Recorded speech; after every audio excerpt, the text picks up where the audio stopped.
Hey there! Let's talk about two words that can be a bit tricky: since and for. Do you ever get confused between the two? If so, you're in the right place.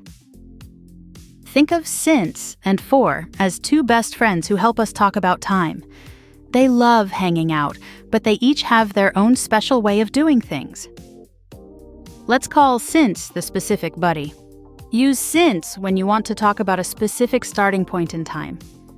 It's like saying, "Hey, I started something at this exact moment."